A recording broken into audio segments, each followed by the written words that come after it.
మరి ముఖ్య అతిథిగా విచ్చేసినటువంటి మరి ఠాగూర్ గారు ఎన్నో అమూల్యమైనటువంటి విషయాలు మన ముందు ఉంచటం అనేటువంటిది జరిగింది. నేటి యువతరానికి అవసరమైనటువంటి మాటలు కనుక బైబిల్ అనేటువంటి ఈ మహాజ్ఞాన గ్రంథంలో పిల్లలకు, తల్లిదండ్రులకు, నాయకులకు, ఉద్యోగస్తులకు ఎవరు ఏ ఏ విధి నిర్వహించాలో అనేటువంటి అన్ని జ్ఞాన సంగతులు రాయబడినటువంటివి బైబిల్లో. అందుకనే బైబిల్ అనేటువంటిది మహాజ్ఞాన గ్రంథం. బైబిల్లో లేని విషయం అంటూ కూడా ప్రపంచంలో ఏది కూడా లేదు అని చెప్పక తప్పదు.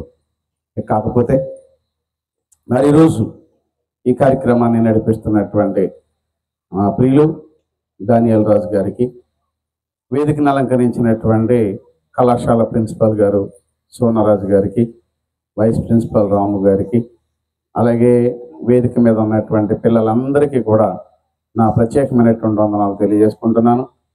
నన్ను ఇక్కడికి ఆహ్వానించినటువంటి చిట్టిలంగపేట సంఘ సభ్యులకు, మరి జార్జి రాజు గారికి ప్రత్యేకమైనటువంటి వందనాలు తెలియజేసుకుంటూ ఉన్నాను.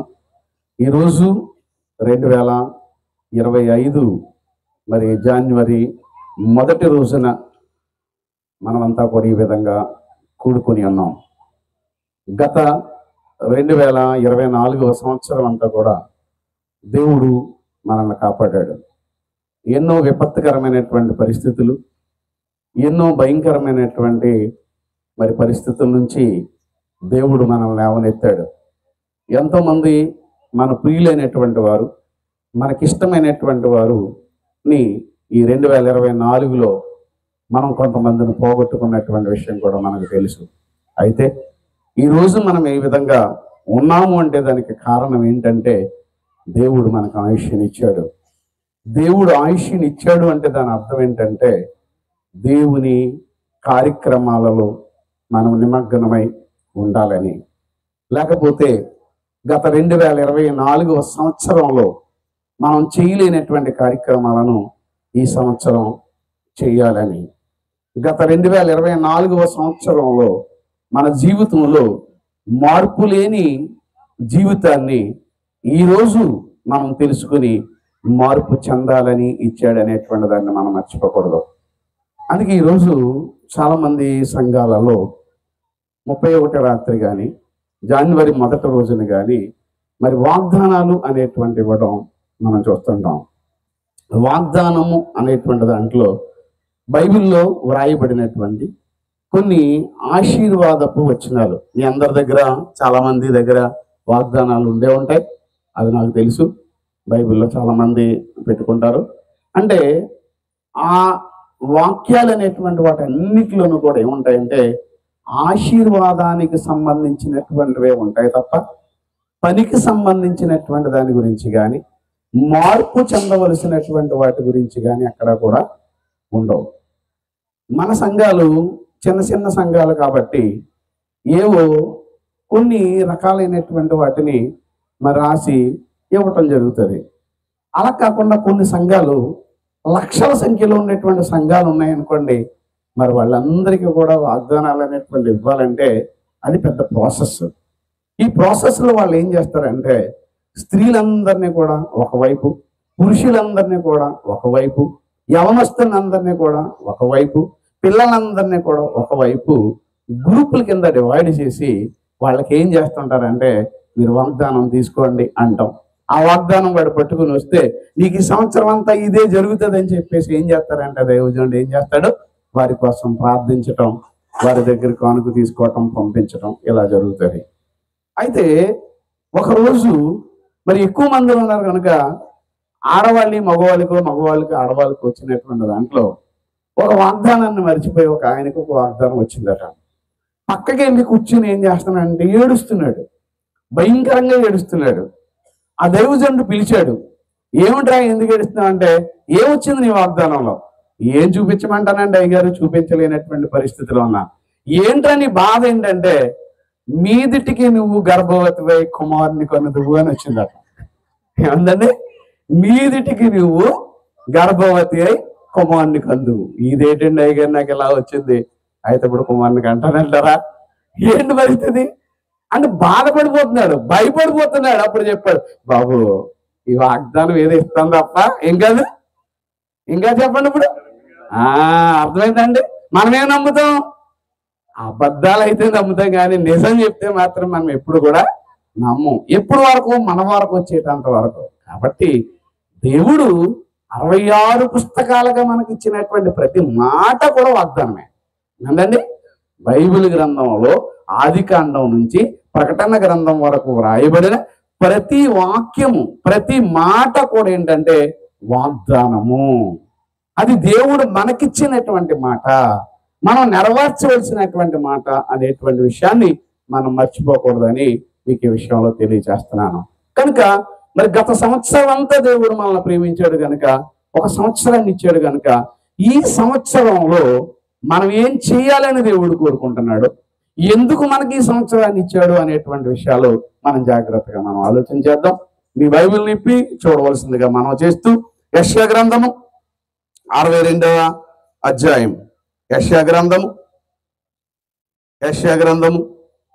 62వ అధ్యాయము 10వ వచనాన్ని చదువుకుందాం. యెషయా గ్రంథము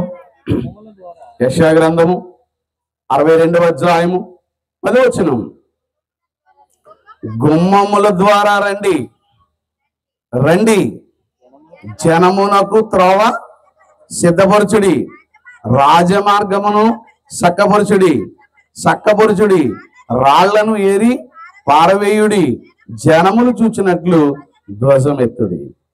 ఇది యెషయా గ్రంథంలో యెషయా గ్రంథకర్త ఒక ప్రవచనం, అంటే రాబోయే కాలంలో జరగవలసిన ఒక వాగ్దానాన్ని గురించి ఆయన చెప్తున్నటువంటి మాట.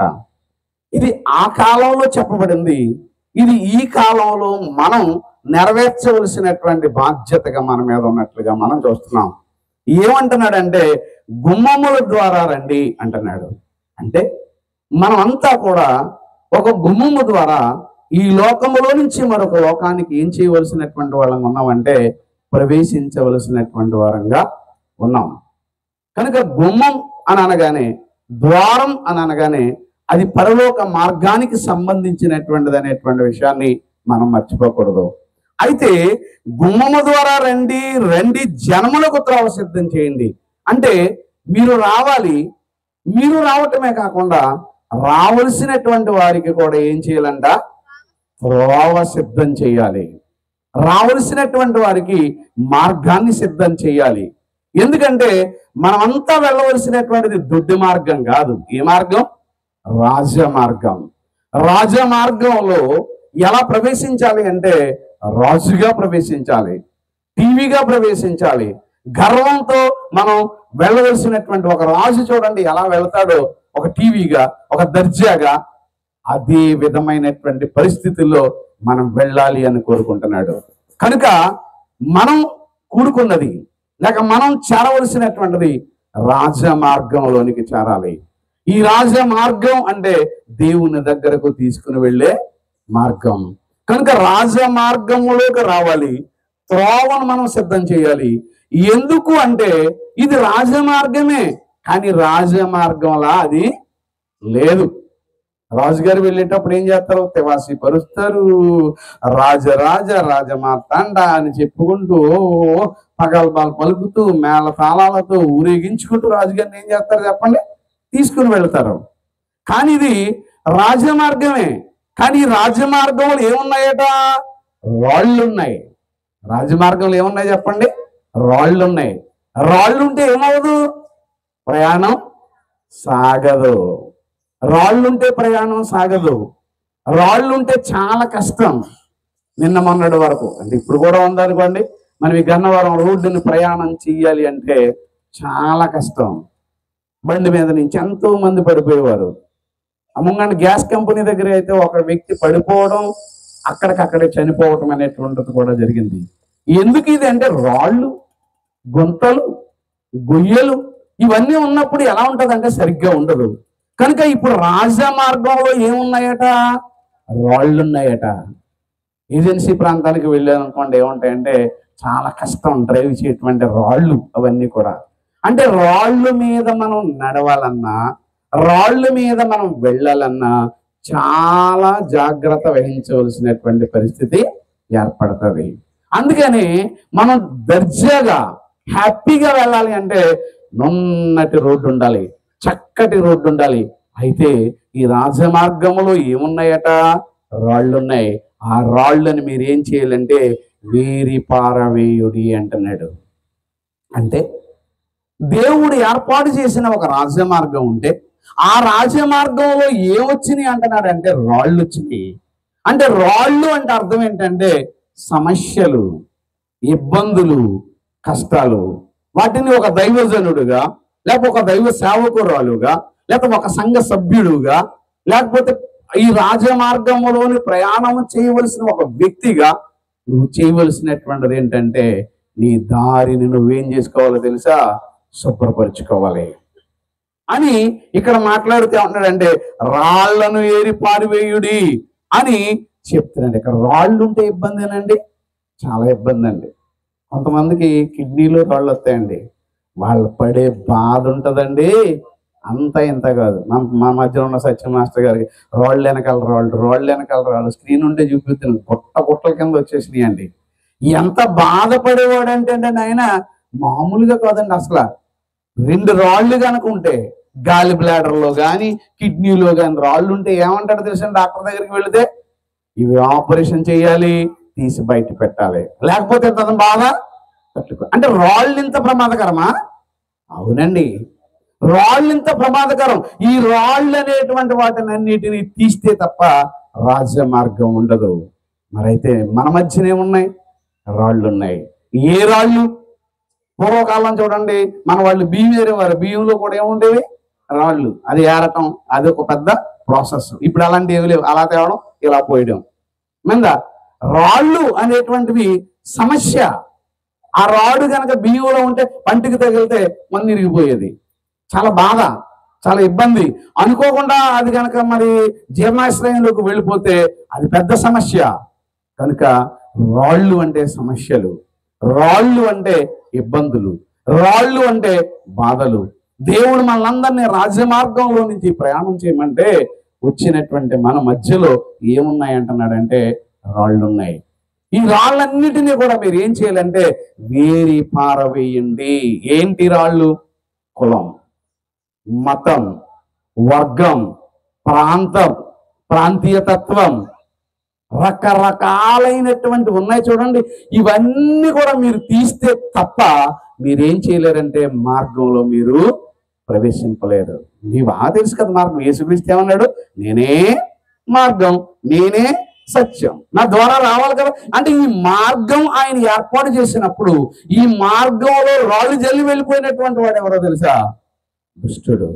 అందుకే యేసుక్రీస్తుని పరీక్షించడానికి వచ్చినప్పుడు కూడా ఫస్ట్ డైలాగ్ సాతాను ఏం వాడిందో తెలుసా? ఈ రాళ్లను రొట్టెలగినట్లు ఆజ్ఞాపించు. అంటే రాళ్లకు ఏదో సంబంధం ఉంది, ఎక్కడో సింక్ అవుతున్నట్టుగా మనకు కనబడుతుంది. ఇవన్నీ తీస్తే మీరేం చేస్తారంటే జనములు చూచినట్లు ధ్వజం ఎత్తండి అంటున్నాడు. ధ్వజం అంటే అర్థం ఏంటో తెలుసా? ధ్వజం అంటే ఫ్లాగ్, జెండా. జెండా ఎత్తాలంట, రెపరెపలాడించండి అంటున్నాడు. జెండా అంటే అర్థం ఏంటో తెలుసండి? విక్టరీ, విజయానికి సింబల్ ఏంటో తెలుసా? జెండా. ఒక దేశానికి మరొక దేశానికి మధ్య ఒక పోటీలు జరుగుతుంటే, ఒక క్రికెట్ లేకపోతే ఒక వాలీబాల్ లేకపోతే ఏదో ఇంటర్నేషనల్ గేమ్స్ జరుగుతున్నాయి అనుకోండి, చివరికి ఫైనల్ గా విన్ అయినటువంటి వాళ్ళకి ఏం చేస్తారంటే వాళ్ళు ఏం చేస్తారో తెలుసా? ఆ దేశపు జెండాన్ని తీసుకుని వెళ్ళి ఏం చేస్తారో తెలుసా? పాతుతారు.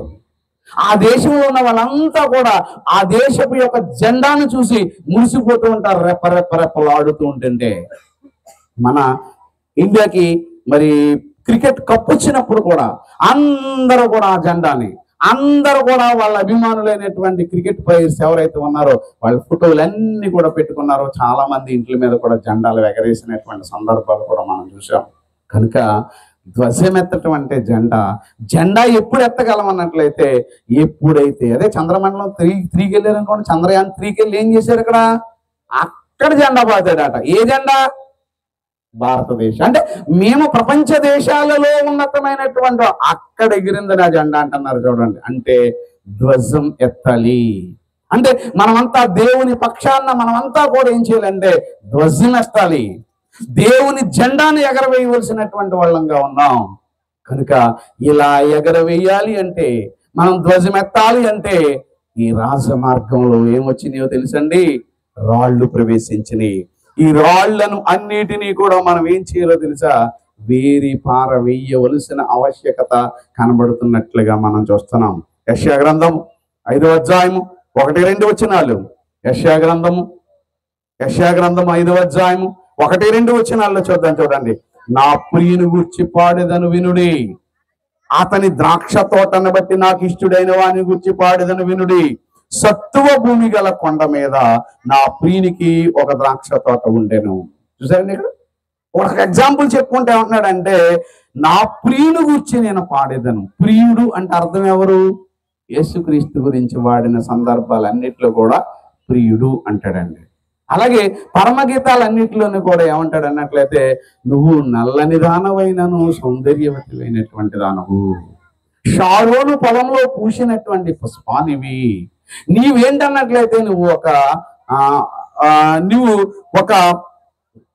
ఇష్టడైనటువంటి దానివి, ఒక ప్రియురాలైనటువంటి దానివి అని ఈ కంపారిటివ్ పోలికంతా కూడా చెప్తుంటాడు. అంటే ఇక్కడ ప్రియుడు అనేటువంటి దానికి అర్థం యేసుక్రీస్తు వారి గురించి. అందుకే ఆయన గురించి పాడతాను. ఆయనకి ఏముందట? ద్రాక్ష తోట. నాకు ఇష్టడైనటువంటి వానికి ఏముంది? ద్రాక్ష తోట. అదే లూకాసు వార్తలో కూడా మనం చదువుతాం, ఒకనికి ఏముంది? ఒక ద్రాక్ష తోట ఉంది. ఈ ద్రాక్ష తోట మధ్యలో ఒకటి పాతాడు అన్నాడు, అది అంజూరపు చెట్టు. కానీ ఇక్కడ చెప్పబడుతున్నటువంటిది ఏంటంటే ద్రాక్ష తోట. ఆ ద్రాక్ష తోట ఎక్కడ నాటబడిందంటే సత్తువైన భూమి గల కొండ మీద, అంటే సారవంతమైన భూభాగం, సారవంతమైనటువంటి దాని మీద ద్రాక్ష తోట నాటబడి ఉన్నది అంటున్నాడు. అంటే భూమి పండాలి అంటే సత్తువ ఉండాలి. సత్తువ ఉండాలి అంటే ఏముండకూడదు? పైన రాళ్ళు ఉండకూడదు. రాళ్ళు ఉండకూడదు. వ్యవసాయాన్ని సాగు చేసే వాళ్ళు ఏం చేస్తారో తెలుసా? రాళ్ళన్నీ వేరేస్తారు. అప్పుడు ఏదైనా ఒక విత్తనం ఒక మొక్కను పాతాలనుకోండి, స్త్రీలకు బాగా తెలుసు, గులాబీ అంటూ పాతేటప్పుడు ఏం చేస్తారు? లోతుగా తవ్వి చక్కగా నీళ్లు పోసి ఆ కింద ఉన్న మట్టినంతటిని కూడా ఎలా మెత్తగా చేసి అందులో పెంకులు కానీ, అందులో రాళ్ళు కానీ, అందులో కర్ర చెక్క ముక్కలు కానీ ఏమీ లేకుండా తీసివేస్తారు. ఎందుకు? వేరు తన్నుకుంటూ కిందకి వెళ్ళాలి. అలా వెళ్ళాలంటే ఏముండకూడదు? రాళ్ళు ఉండకూడదు. మన వాళ్ళకి తెలుసు, ఆకుమడి వేస్తారు కదండి, ఆకుమడి కాలం. ఆకుమడి కాలంలో చూడండి, మామూలుగా చేను ఊడ్చేటప్పుడు దున్నేటప్పుడు ఒకసారి లేకపోతే 2 లేకపోతే 3 అంటారు. కానీ ఆకుమడికి 4, 5 సార్లు దున్నుతారు. దున్నిన తర్వాత మళ్ళా చేతులతో మెత్తగా పిసిగి పిసిగి పిసిగి దాన్ని అంటే ఒక పెరుగులాగా తయారు చేసినట్టుగా చేస్తారండి. అదంతా వ్యవసాయం చేసేటువంటి మీకు తెలుసు. గడ్డి కానీ రాళ్ళు కానీ ఏ విధమైనటువంటి లేకుండా దాన్ని అంతటిని చదునుగా చేసి మళ్ళీ ఒక చెక్క కట్టి ఒక బల్ల కట్టి నీట్గా దాన్ని అంతటిని కూడా ఏంటంటే చక్కగా నున్నగా చేసి, మళ్ళీ నీళ్ళు ఎక్కువ ఉంటే పైకి విత్తనం తీరిపోద్దు కనుక, ఒకవేళ నీళ్లు లేకపోతే అసలు విత్తనం మొలదు కనుక చక్కగా పైన అలా నీళ్లు చుక్కలు ఉండేటట్టుగా చూసి ఆకుమడిని జల్లుతారు. ఇది మీకు అందరికీ తెలుసు కదండి. ఎందుకు అంటే ఆ విత్తనం దానిలోనికి వెళ్ళి ఆ మట్టిలోకి వెళ్ళి ఏం చేయాలో తెలుసా? వేరులు తన్నుకోవాలి. వేరు తన్నుకుని రావాలి అంటే ఏం చేయాలంటే దాని మీద సదును చేయాలి, దాని మీద రాళ్ళు అనేటువంటి వాటిని లేకుండా చేయాలి. అదే 2వ వచనం, ఆయన దానిని బాగుగా త్రవ్వి రాళ్లను ఏరి అందులో శ్రేష్టమైన తీగలను నాటించను, దాని మధ్యన బురుజు ఒకటి కట్టించాను. చూసారు, ఎవరు? దేవుడు చెప్తున్నాడు. ఈ వ్యవసాయం గురించి ఎందుకు చెప్తున్నాడంటే మనందరం వ్యవసాయం చేసేటువంటి వాళ్ళం కనుక మనకి అర్థం కావాలని. అంటే ఒక విత్తనం ఫలించాలి అంటే ఎలా ఉండాలో తెలుసా? అది మెత్తగా శుతి మెత్తనైనటువంటిదిగా ఆ పదార్థం అనేటువంటిది ఉండాలి. అవును కదండి, నిజమా కదా? మీరు చెప్పండి. అలా ఉండాలి కదా, లేకపోతే మొక్కలు రావా? అందుకే యేసుప్రభువు వారు కూడా ఒక ఉపమానం చెప్తూ ఒక విత్తనాలు జల్లుకుంటూ వెళ్ళాడట. ఎక్కడ జల్లాడు? ఎక్కడ పండి? కొన్ని త్రోవ పక్కన పండి. కొన్ని రాతి నేలను పడిని, కొన్ని ముళ్ళ తప్పల్లో పడిని, కొన్ని మంచి నేలను పడిని అని చెప్పుకుంటూ వచ్చాడు. ఇంతకీ విత్తనం అనేటువంటి దాన్ని దేని గురించి చెప్పుకోవడం అనుకుంటున్నారు? వాక్యం. విత్తనం అంటే వాక్యం. వ్యవసాయం నేలంటే నీ హృదయం, నా హృదయం. ఈ హృదయం ఎలా ఉండాలో అనేటువంటి దాన్ని చెప్పుకుంటూ రాతి నేలన పడింది, మొలిచింది, కానీ విత్తనం తన్నుకుంటూ వెళ్ళటానికి అవకాశం లేదు కనుక అది ఎండిపోయింది. అంటే ఎలాంటిది అనేటువంటి దాన్ని చూస్తే మంచి నేలను పడినటువంటి విత్తనం ఫలించింది. ఎలా వచ్చిందట? అది 30దంతులుగా, అది 60దంతులుగా, అది 100ంతులుగా ఫలించింది అన్నాడు. అంటే దాని అర్థం ఏంటంటే ఫలించటం. కనుక ఏం చేయాలంట? రాజమార్గంలో ఉన్నటువంటి రాళ్లను మనం ఏం చేయాలి? తొలగించాలి. ఆ వాటిని మనం తొలగిస్తే తప్ప మనం మంచి మార్గం అనేటువంటి దాంట్లోనికి మనం రాలేము అనేటువంటి విషయాన్ని ఇక్కడ చెప్పబడుతున్నటువంటి విషయం మనం చూస్తున్నాం. కనుక ప్రియమైనటువంటి దేవుని పిల్లలారా, మనం ఎంతో కాలం నుంచి, ఎన్నో సంవత్సరాల నుంచి వాక్యం వింటున్నప్పటికీ కూడా మన హృదయంలో విత్తబడినటువంటి వాక్యము ఫలించిందా? విత్తబడుతున్నటువంటి వాక్యము ఫలితాన్ని తీసుకొస్తుందా? లేకపోతే ఏం చేస్తున్నాం అనేటువంటి దాన్ని మనం ఆలోచించవలసిన వాళ్ళంగా ఉన్నాం. యెహెజ్కేలు గ్రంథం 36 యెహెజ్కేలు గ్రంథం 36 యెహెజ్కేలు గ్రంథము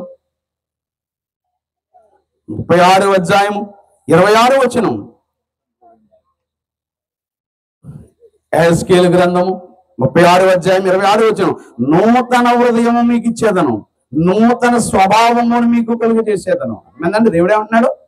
నూతన హృదయాన్ని, అంటే కొత్త హృదయాన్ని. అంటే 2024లో ఉన్నటువంటి హృదయం అంతా ఎలాంటిదని అనుకుందాం మనం ఇప్పుడు కాసేపు?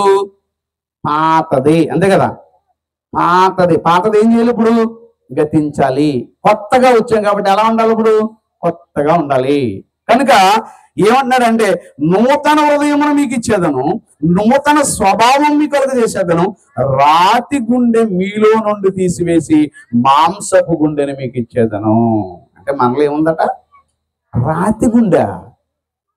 ఏమన్నా ఎవరికైనా, ఏ వ్యక్తికైనా రాతి గుండె ఉంటుందండి? ఎవరైనా హృదయంలో చెప్పండి.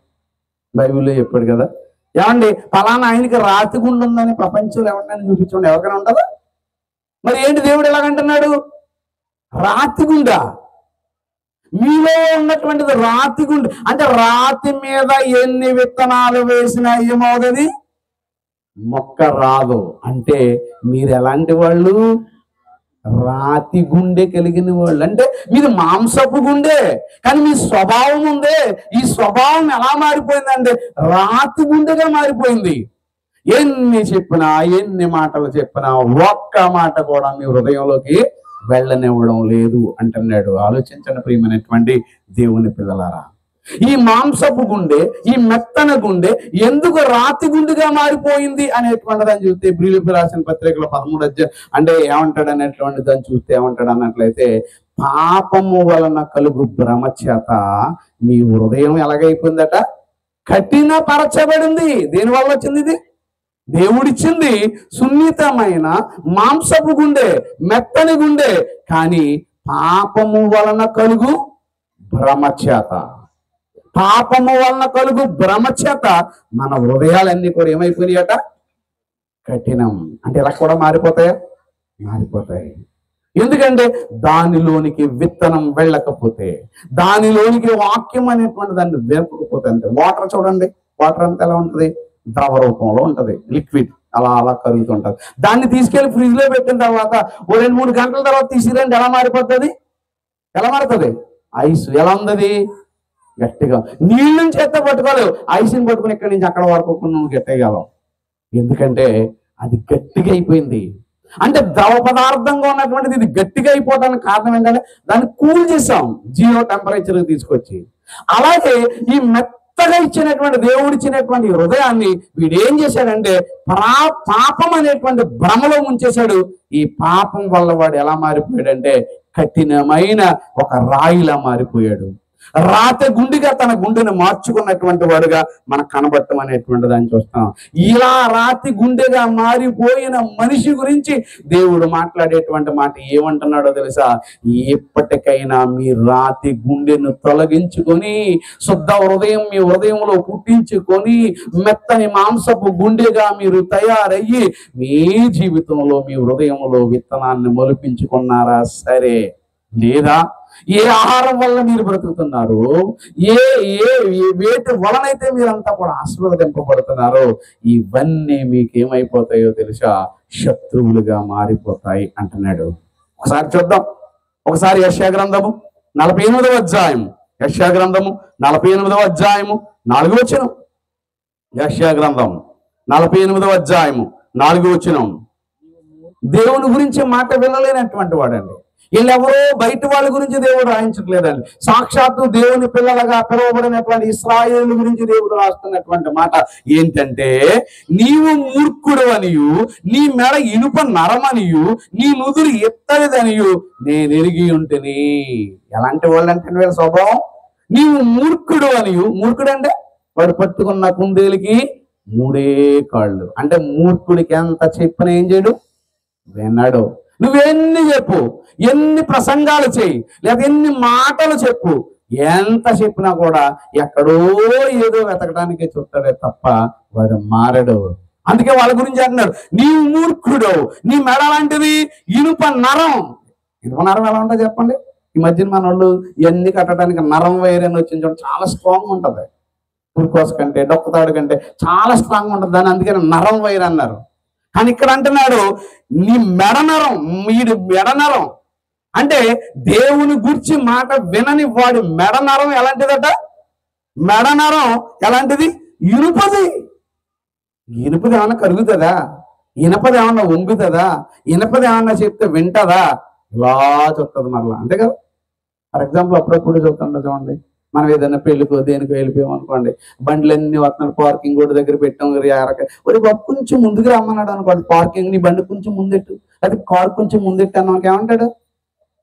ఎలా చెప్తాడు అంటే, నాకు తెలీదా? ముందు ఆడు ఎందుకు అన్న, ఇది అర్థం ఏంటనమాట, నాకు తెలీదా, ముందు దాన్ని పక్కన పెట్టావు. అమ్మా నువ్వు ప్రతి వారం లేటుగా వస్తున్నావమ్మా, ఆరాధనకు ముందురమ్మా అని చెప్పారు అనుకోండి దైవజనులు. ఆహా నీకేం పని లేదు, ఆవిడ ఉండేస్తుంది, నువ్వు తిని కూర్చుంటావు. మరి మాకేంటి ఎన్ని పనులు ఉన్నాయనుకుంటున్నావు? మీరు వచ్చాను చక్కబెడతావు. ఎన్ని వస్తాయో తెలుసండి నువ్వు వింటేని. ఆ చూపు యొక్క అర్థం కనుక భావాలు కనుక వివరిస్తే గుండెలు చెప్పిపోతాం. ఇలా చూస్తుంది పైనుంచి కింద వరకు చూసింది అనుకోండి, ఎన్ని ఉంటాయి అనుకున్నారు దాంట్లో? అబ్బో వివరించలేని అంత ఉంటాయి. అందుకనే వీడి నరం ఏ నరం అంటేది? ఇనప నరం. ఎవరు చెప్తే వినే రకం కాదు ఇది, ఎవరి మాట వినే రకం కాదు. నాకు నేనే సాటి. అలా కదయా ఇలా నువ్వెవడో నాకు చెప్పడాకే నా ఇష్టం. అందుకే ఏమన్నా చూడండి, నీ నుదురు ఎలాంటిదట? ఎత్తడిది నేను ఎరిగి ఉంటేని. నీ నుదురు నువ్వెలా, నీ ముఖం ఎలాంటిది? ఎలాంటిది? కనీసం అంటే ఎప్పుడైనా కూడా మనం ఏదైనా మనిషి మాట చెప్తున్నాం అనుకోండి, సిగ్గుపడేవాడు ఏం చేస్తాడు? ముఖం ఎలా దించుకుంటాడు, సర్లే అని అనుకుంటాడు. అంటే ఎత్తడదండి ఏం చేస్తాడు? ప్లేటట్టుకు వచ్చి ఇలా నిలబెట్టావు అనుకో, ఇలాగే ఉంటుంది. అది చలనం ఉండదు, దానికి మార్పు ఉండదు, దానికి ఏమీ కనపడదు దానికి. అంటే ఎలా మారిపోయింది నీ ముఖం? నీ ముఖంలో కవలికలు ఎలా మారిపోయినాయి తెలుసా? నువ్వు మంచివాడు అంటే నవ్వుతూ కనపడతావు హ్యాపీగా. ఒరే నువ్వు ఇలా కాదురా, నీ హృదయంలో రాళ్ళు ఉన్నాయిరా, ఆ 2 రాళ్ళు తీసి బయటెట్టరా. ఏంటరాడు నువ్వు లేటుగా వస్తున్నావురా, ఏంటరాడు నువ్వు కనీసం దేవుని పని చేయటం లేదురా, ఏంటరాడు కనీసం నీకు ప్రార్థన కూడా రాలేదురా ఇంతకాలం వచ్చినా, ఏంటరాడు ఏంట్రా నువ్వు కనీసం ఒక పాట కూడా పాడవా అంటే ఎలా ఉంటుందో తెలుసండి. అందుకని వీడి ముఖం ఎలాంటిది? సిగ్గుపడేవాడు అనుకోండి, అందరూ చెప్తున్నారు నువ్వు ఎందుకు ఇంటలేదు అన్నవన్నీ, అంతా అలర్ట్ అయిపోతాడు, నెక్స్ట్ రైడ్ అయిపోతాడు. అందుకని నీ యొక్క నుదురు ఎలాంటిదట? ఎత్తడిది అంటున్నాడండి, ఎత్తడిది. అది ద్వితీయోపదేశకాండం 28వ అధ్యాయము 23వ వచనం. అందుకే ఏం చేస్తానో చెప్తున్నాడు ఇక్కడ దేవుడు. ద్వితీయోపదేశకాండం 28వ అధ్యాయము 23వ వచనం. నీ తలపైని ఆకాశము ఎత్తడి వలె ఉండును, నీ క్రిందనున్న నేల ఇనుప వలె ఉండును. ఇప్పుడు సరిపోయిందండి దెబ్బకి దెబ్బ. పైన ఆకాశం ఏం చేస్తాడు ఇప్పుడు? నీ ముఖం ఎలా చేసుకున్నావు, ఎత్తడి చేసుకున్నావు, నీ మెడంతా కూడా ఇనుపు నరాలతో చేసుకున్నావు కదా. అయితే నేను కూడా ఏం చేస్తానో తెలుసా? పైన ఆకాశాన్ని ఏం చేస్తాను? ఎత్తడి. అంటే ఇత్తడి ఏం చేస్తుంది? ఇత్తడి కంచు ఏం చేస్తుంది చెప్పండి? గణ గణ గణ గణ మోగుతుంది కదా. కంచు మోగునట్లు కనకంబరము మోగుతుంటది. ఉరుములు డాబా డాబా డాబా డా బాబు వచ్చేస్తుంది వర్షం, ఈవేళ రేపు పంటలు వేసారు. ఒక్క చుక్క పడదు. అక్కడ మబ్బులు, ఇక్కడ మెరుపులు, ఇక్కడ దడ దడ దడ దడ శబ్దాలే శబ్దాలు, కానీ చుక్క పడదు. ఎందుకు? నీ ఆకాశం ఎలాంటిది? ఏంటది? ఎత్తడి. ఎందుకు? నీ బుద్ధి మారలేనప్పుడు నీ నుదుటంతటిని కూడా ఇత్తడిలా చేసుకుని పక్కపక్కగా దాకుంటున్నావు కదా. అందుకే ఏం చేస్తున్నానో తెలుసా? ఆకాశాన్ని ఎలా మార్చేస్తాను? ఎత్తడి. భూమి అది ఇంక ఇనుమెత్తే ఇంకేం పండుదో చెప్పండి? ఆ రాళ్ళు ఉంటేనే పండుదని అనుకుంటే ఇనప ముక్కల మధ్యకు వేసుకెళ్తే పండుతుందో చెప్పండి? అంటే ఏంటివి అంటే మనలో ఉన్నటువంటిది. కనుక ప్రియమైనటువంటి దేవుని పిల్లలారా, 2024 సంవత్సరంలో ఏ రాళ్ళు ఉన్నాయో మనందరికీ తెలుసు. ఆ రాళ్ళు ఈ దేవుడు ప్రేమించి ఇచ్చాడు కనుక ఈ 2025వ సంవత్సరంలో రిపీట్ కాకూడదు. మన హృదయం రాతి హృదయం కాకూడదు, మెత్తటి హృదయంగా ఉండాలి. మన హృదయం మార్పు చెందేదిగా ఉండాలి, నిరంతరము మారేవాడిగా ఉండాలి తప్ప కఠిన పరచబడిన బండరాయిలాగా మాత్రం మనం ఉండకూడదు. ఏమండి, పూర్వం ఒక చాకలవాడు ఉన్నాడట. చాకలవాడు ఉంటే వాడు ఇల్లు ఏం చేస్తున్నాడంటే రేవులో బట్టలు ఉతుకుతున్నాడు. బట్టలు ఎలా కొడతాడు చెప్పండి? మామూలుగా కొట్టాడు కదా, ఇప్పుడంటే వాషింగ్ మెషిన్లో అయితే కొడుతున్నాడు. కానీ దాని కింద ఒక 4-5 కప్పలు ఉంటున్నాయి. ఫస్ట్ టైం ఏం చేస్తాయి? భయపడతాయి. సెకండ్ టైం భయపడతాయి. మూడోసారి నుంచి ఏమవుతాయి? అలవాటు పడిపోతాయి. ఆడు కొట్టుకుంటున్నాడు, వెళ్ళిపోతున్నాడు. ఓహో అనుకున్నారు. తర్వాత అనుకోకుండా కొత్త కప్ప చేరిందంట. దేంట్లోకి? దాంట్లోకి. ఈడొచ్చి బండ ఉతుకుతుంటే అమ్మో అంటుందంట కింద ఉండేది, బాబోయ్ అంటుందంట. ఈ ఏమో సైలెంట్ గా ఉండి అసలు స్పందించట్లేదు. ఇంకా ఏంటంటే అప్పుడు ఏంట్రా బాబు ఆడంత గట్టిగా కూడా వెళ్తున్నాడు కదా, నీకేమి భయం లేదా, నీకేంట్రా అని అడుగుతుంటే నీకు ఇప్పుడేం తెలుసు, తర్వాత ఇంకొకడు వస్తాడు, ఆడు కుట్టుడు ఉంటది, మరి మామూలు కుట్టుడు కాదు, చెతక్ కుట్టుడు. అమ్మ బాబు ఈ దీనికే ఎంత భయపడిపోతున్నాను, వెనకాల వచ్చేవాడు కొడితే ఇంకెలా ఉంటది అని ఓ అనుకుంటుందంట. మరి ఎంత భయపడుతున్నాను నేను, మీరెందుకు భయపడలేదు అని అడిగిందంట. మాకు తెలుసుగా ఏమని, ఆడెంత కుట్టినా మాకు దెబ్బ తగలదుగా, ఏముంది మా మధ్యలో? రాడ్ ఉందిగా. ఆయన జార్జిరాజు గారు అలా చెప్తూనే ఉంటాడు, ఎప్పుడు అలా చెప్తాడు, మేము వినంగా. ఎందుకు? మాకు రాడ్ ఉందిగా. ఏ రాడు? మా హృదయం అలాంటిది అనుకుంటున్నారు. రాడు. ఆయన అలాగే చెప్తాడు, ఏదో అలా చెప్తుంటారు చాలా మంది. నువ్వెన్ని చెప్పు, ఆడు వినడు, అలా ఉంటాడు. కొత్తగా వచ్చినాడు ఏం చేస్తుంటాడు? ఎంతో కొంత ఏముంటది, భయం ఉంటది కదా. నిజమే కదండి. వచ్చినటువంటి నేను పబ్లిక్ మీటింగ్ జరుగుతున్నప్పుడు మా టీచర్స్ స్టాఫ్ని పిలిచానండి. స్టాఫ్ని పిలిచిన తర్వాత వాళ్ళంతా కూడా ఒకసారి వచ్చి కూర్చుంటే ఏంటన్నట్లయితే వాళ్ళు మనవాళ్ళ దగ్గర మధ్యలో కూర్చుంటారు కదా. అసలు మన సభ 2 ప్రసంగాలు ఉంటాయి, ముందు ఒకటి చేస్తారు, తర్వాత ఒకటి చేస్తారు. కొత్తగా ఎప్పుడు వచ్చిన వాళ్ళకి తెలియదు కదా, ఆ ప్రసంగం చేస్తున్నారు. ఓ అయ్యి బాబు ఈ మీటింగ్ ఏంటంటే ఎంత వెరైటీగా ఉంది, మొదటైన ఏంటి అలా చెప్పేస్తాను, భలే చెప్తున్నాడు అని అనుకుంటున్నారు. ఆ మధ్యలో కూర్చున్నారు కదా, ఒక పావు గంట వరకు విన్నాడు. 20 నిమిషాలు అయింది. ఇంకా అక్కడి నుంచి పక్కన ఉన్న వాళ్ళు మొదలెట్టారట. వీడు ఇంకా ఆపడా, ఇప్పుడే దొరికిందా మెయిన్ స్పీకర్కి ఏమాడు సమయం ఇవ్వడా. ఆడికి డౌట్ వచ్చింది. నన్ను తర్వాత అడుగుతాడు, ఏమండి ఆయన చెప్పింది వాక్యమే కదా ఇదేంటంటే, ఆ కొత్తగా వచ్చిన వాళ్ళు వింటున్నారు, బాగానే ఉంది, ఇంక వీడు టెన్షన్ పెట్టుకుని మాట్లాడుతున్నారంటే ఏంటో తెలుసా? అసలు టైం సెన్స్ తెలితే వీడికి ఆడు మనిషి అంటావా అంటే ఎలా ఉంటుంది చెప్పండి. ఇప్పుడు ఎందుకని అంటే ఎవరు వీళ్ళంటే వినేసి వినేసి వినేసి వినేసి నాకేదో కొత్తది కావాలి. ఎవరు కావాలి? ఎక్కడో అంటే మరి చెప్పబడుతున్నటువంటి వాక్యం నీ హృదయంలోకి వెళ్ళదా? ఏం మొదటి ప్రసంగికుడు ఏమన్నా బూతులు చెప్తున్నాడా? లేకపోతే మొదటి ప్రసంగికుడు ఏమన్నా గైడ్ చెప్తున్నాడా మీకు?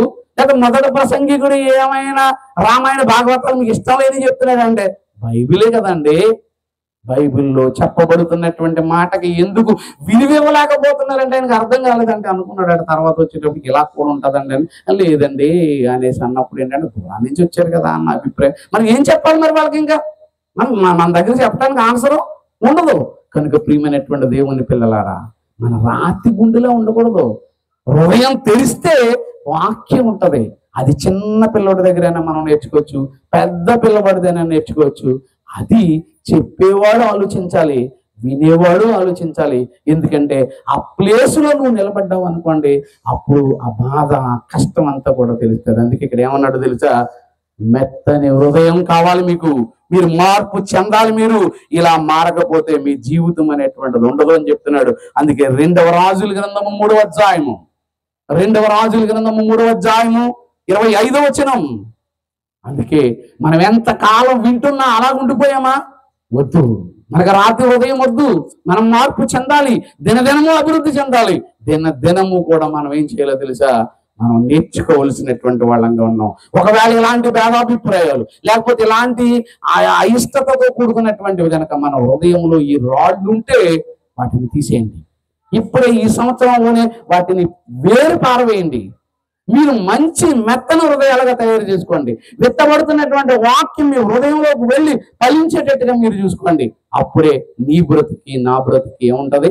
అవకాశం ఉంటుంది, మంచి ఉంటుంది.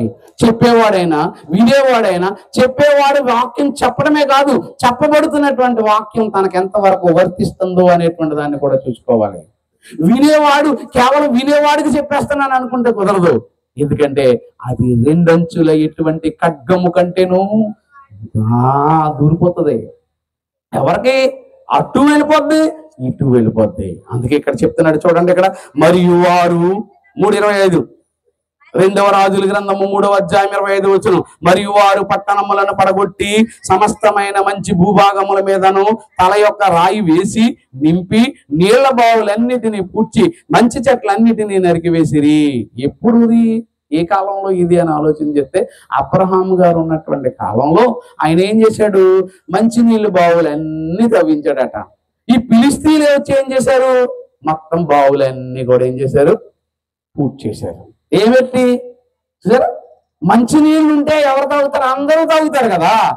కానీ వీళ్ళు ఏం చేశారు? రాళ్ళెట్టి వీళ్ళంతా కూడా ఏం చేశారట? పూడ్చి వేశారు. ఇలా పూడ్చి వేసిన తర్వాత మరలా ఈ అబ్రహాము కుమారుడు కాలం వచ్చింది. అది ఎవరి కాలమో తెలుసా? ఇస్సాకు. అప్పుడు ఇస్సాకు వచ్చిన తర్వాత ఆయన ఏం చేశాడు అంటే 26వ అధ్యాయం ఆదికాండము 15, 18, 19 వచనంలో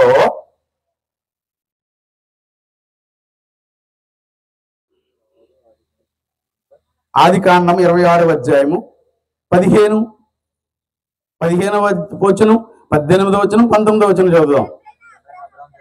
అతని తండ్రి అయిన అబ్రహాము దినముల్లో అతని తండ్రి దాసులు తవ్విన బావులన్నిటినీ ఫిలిస్తీయులు మన్ను పోసి పూడ్చి వేస్తారు. ఏం పోస్తారంటే వీళ్ళు?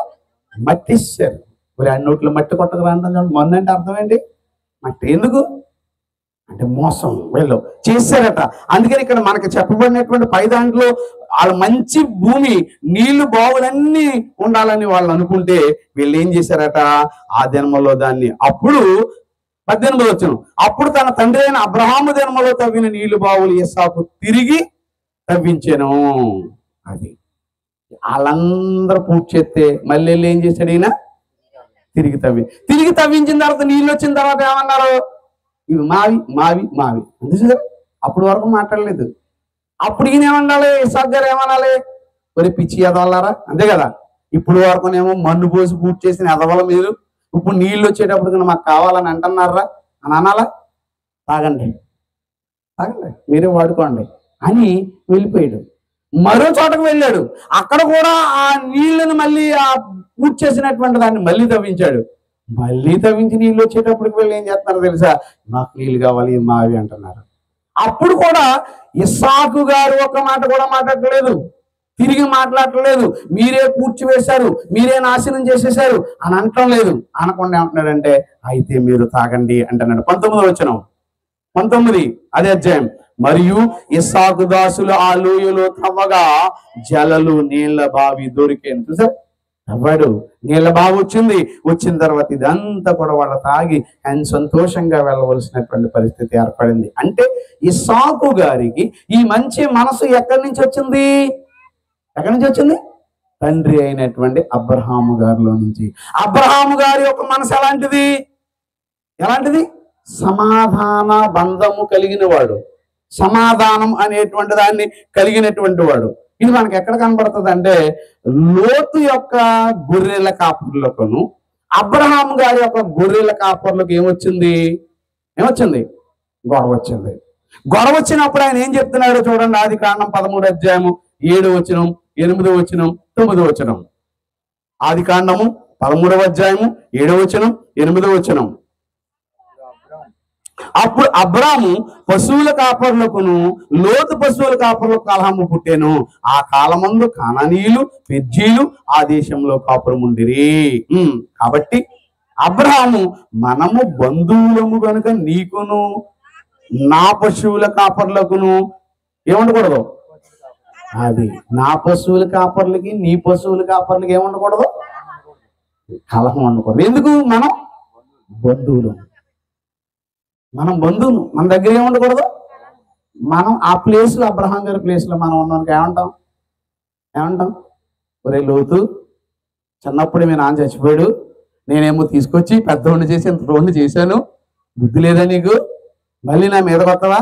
వాళ్ళు ఏమేమి పోతారు అని అనాలి కదా. అంటున్నాడా? బంధువులం. ఏముండకూడదు? బంధువుల మధ్య కలహం ఉండకూడదు. మనం ఏం చేద్దాం? సమర్థించుకుందాం. 9వ వచనం.